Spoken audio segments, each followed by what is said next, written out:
بسم اللہ الرحمن الرحیم۔ بسم اللہ الرحمن الرحیم۔ السلام علیکم ورحمۃ اللہ وبرکاتہ۔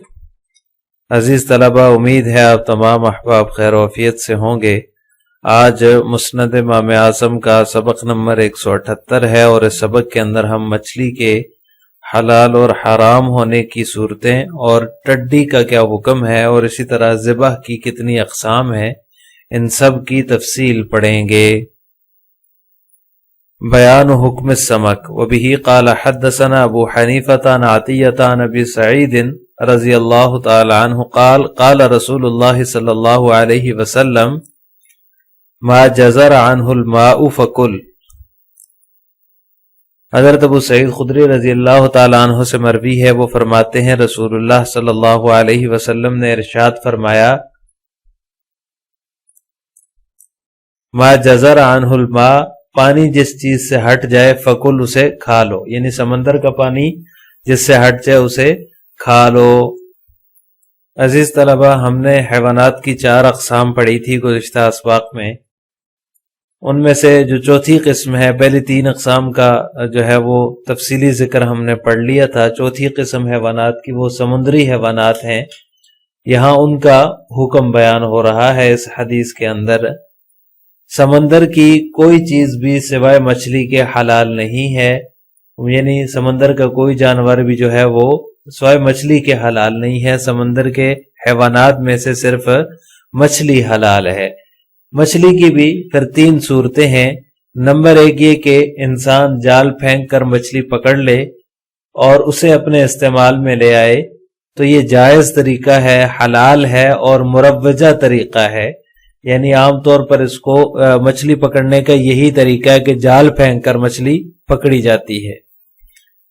دوسری صورت یہ ہے کہ سمندر کا پانی خشک ہو جائے یا اپنا راستہ بدل لے اور مچھلیاں نظر آنے لگیں اور ہر شخص اس کو بآسانی پکڑ سکے مچھلیوں کو، تو یہ صورت بھی جائز ہے، اور حدیث میں یہی صورت بیان ہوئی ہے، ما جزر عنہ الماء فکل، جس سے پانی ہٹ جائے اسے کھا لو، یعنی کہ سمندر کا پانی نے اپنا راستہ بدل لیا، یا پھر یہ کہ پانی خشک ہو گیا اور مچھلیاں سامنے نظر آ رہی ہیں، تو ان مچھلیوں کو پکڑ کر استعمال میں لایا جا سکتا ہے۔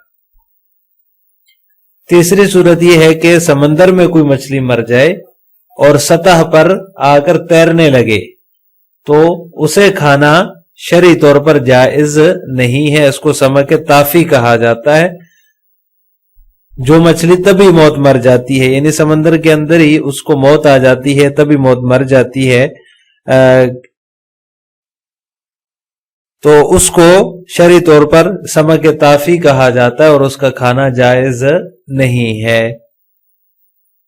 بیان حکم اکل الجراد۔ وبہ قال حدثنا ابو حنیفۃ قال سمعت عائشۃ بنت عجرد تقول قال رسول اللہ صلی اللہ علیہ وسلم اکثر جند اللہ فی الارض الجراد لا آکلہ ولا احرمہ۔ حضرت عائشہ بنت عجرد رضی اللہ تعالی عنہ فرماتی ہیں کہ رسول اللہ صلی اللہ علیہ وسلم نے ارشاد فرمایا کہ اللہ کا سب سے بڑا لشکر زمین میں ٹڈی دل ہے، لا آکلہ ولا احرمہ، میں اسے کھاتا ہوں اور نہ حرام قرار دیتا ہوں۔ عزیز طلبہ، اس روایت کے اندر ٹڈی دل کا جو ہے وہ حکم بیان ہو رہا ہے۔ اس سے مراد وہ عام ٹڈی نہیں ہے جو گھروں میں پائی جاتی ہے اور کپڑوں وغیرہ میں سوراخ کر دیتی ہے، وہ ٹڈی مراد نہیں ہے، بلکہ ٹڈی دل مراد ہے، جو فصلوں کو تباہ کر دیتا ہے، خراب کر دیتا ہے، اور غول کی شکل میں جو ہے وہ اڑتے ہیں یہ، اور جس فصل سے بھی گزرتے ہیں اس کو خراب کرتے ہوئے چلے جاتے ہیں۔ اس کا گوشت بہت لذیذ ہوتا ہے، اسے ذبح کرنے کی بھی ضرورت نہیں ہوتی، بس جو ہے وہ اس کا سر اور پچھلا حصہ توڑ کر الگ کر کے اس کو آگ پر سینک کر جو ہے وہ کھا لیا جاتا ہے، گویا کہ ایک بوٹی کا نوالا ہوتا ہے۔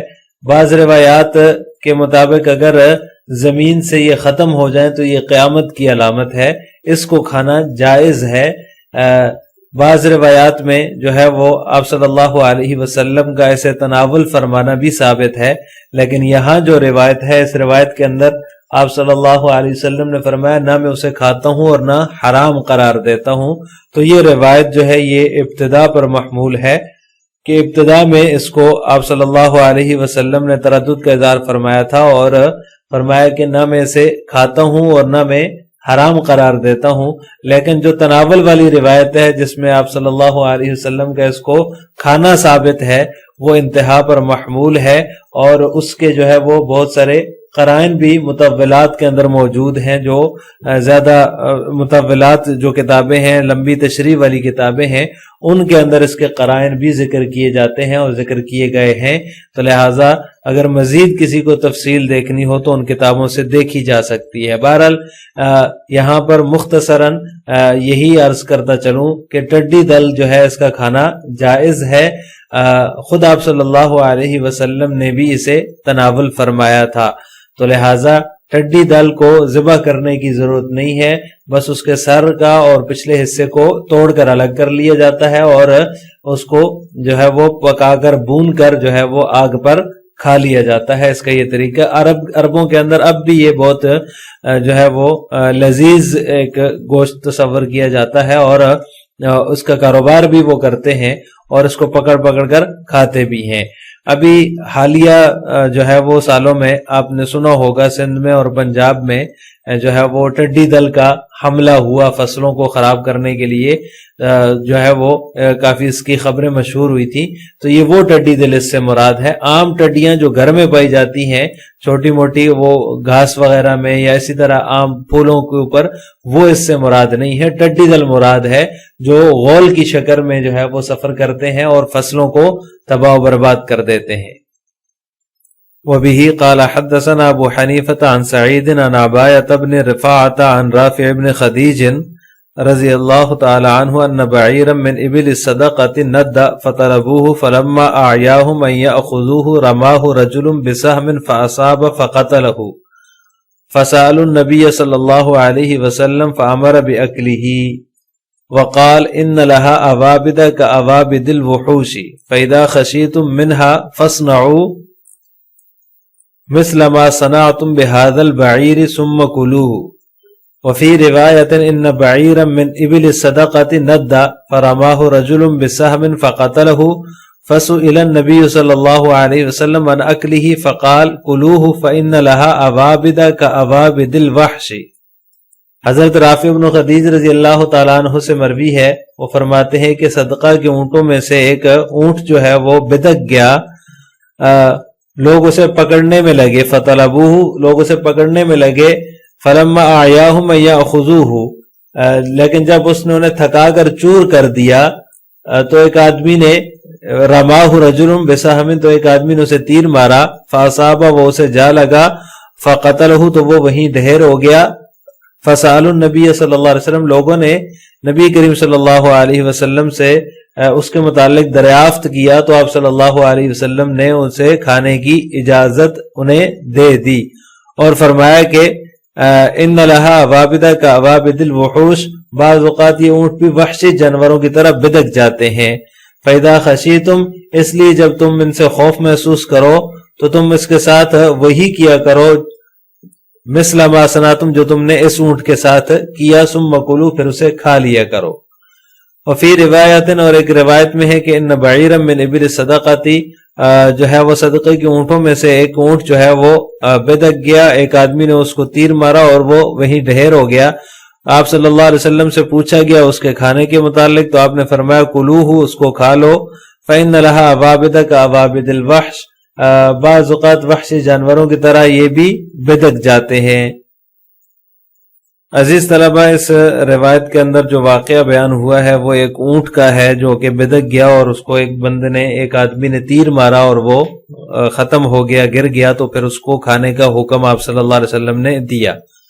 تو ذبح کی جو ہے شریعت نے جو طریقے مقرر کیے ہیں وہ دو ہیں، جو اقسام ہیں وہ دو اقسام ہیں، ایک ذبح اضطراری ہے اور دوسرا ذبح اختیاری ہے.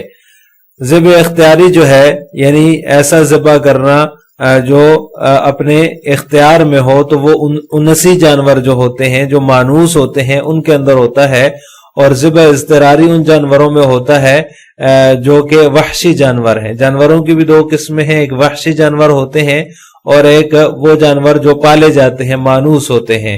تو ذبح اختیاری جو ہے وہ مانوس جانوروں میں ہے اور ذبح اضطراری وحشی جانوروں میں ہے۔ البتہ اگر 79 جانوروں میں سے بھی کوئی جانور بدک جاتا ہے، وہی جو ہے وہ رویہ کرتا ہے جو وحشی جانور کرتے ہیں، جو بدک جاتے ہیں انسان کو دیکھ کر اور اس کو قابو نہیں کیا جا سکتا، اگر مانوس جانوروں میں سے بھی کوئی جانور ایسا کر لے تو اس کے اندر بھی ذبح اضطراری جائز ہے، یعنی اس کو بھی اضطراری طریقے سے ذبح کرنا جائز ہے۔ کسی تیز دھاری دار چیز سے، نیزہ ہو، تیر ہو، اس کو مار کر اس کو گرانا جائز ہے۔ جب وہ زخمی ہو کر گر جائے تو اس کو ذبح کر لینا چاہیے، اور اگر جو ہے وہ ذبح نہیں کر سکے، پہلے ہی وہ مر گیا، اس کے زخم لگنے سے خون اس سے نکلا ہے، تیر لگنے سے ہی جو ہے وہ مر گیا، تو اس کا کھانا بھی جائز ہے۔ اس کو ذبح اضطراری کہا جاتا ہے۔ ویسے تو یہ 2 ہی طریقے شریعت نے مقرر کیے ہیں، ذبح اضطراری اور ذبح اختیاری۔ تو ذبح اضطراری کے اندر بھی جو ہے وہ یہ ہے کہ اگر اس کو تیر لگ جانے کے بعد وہ زندہ ہے تو پھر اس کو جو ہے وہ ذبح کرنا چاہیے، لیکن اگر وہ تیر لگنے سے ہی مر جاتا ہے تو پھر اس کے اندر جو ہے وہ ذبح اضطراری ہی کافی ہے، یعنی جو اس کو تیر لگا ہے وہ تیر لگنا ہی اس کے لیے کافی ہے، اور اس کا وہ جانور حلال ہوگا اور اس کا کھانا جائز ہوگا۔ لہٰذا آج کے سبق کا خلاصہ یہ ہوا کہ ہم نے مچھلی حلال و حرام کی صورتیں، یعنی مچھلی کے حلال و حرام کی صورتیں، ٹڈی دل کا حکم اور ذبح کی اقسام کے بارے میں تفصیل پڑھی ہے۔ آخر میں آپ سے 2 سوال ہیں۔ نمبر 1، سمک طافی کسے کہا جاتا ہے اور اس کا کھانا جائز ہے یا نہیں؟ نمبر 2، ذبح کی کتنی اقسام ہے اور 79 جانوروں میں ذبح اضطراری کیا جا سکتا ہے یا نہیں؟ ان دونوں سوالوں کے جواب آپ نے کمنٹ باکس میں دینے ہیں۔ السلام علیکم ورحمۃ اللہ وبرکاتہ۔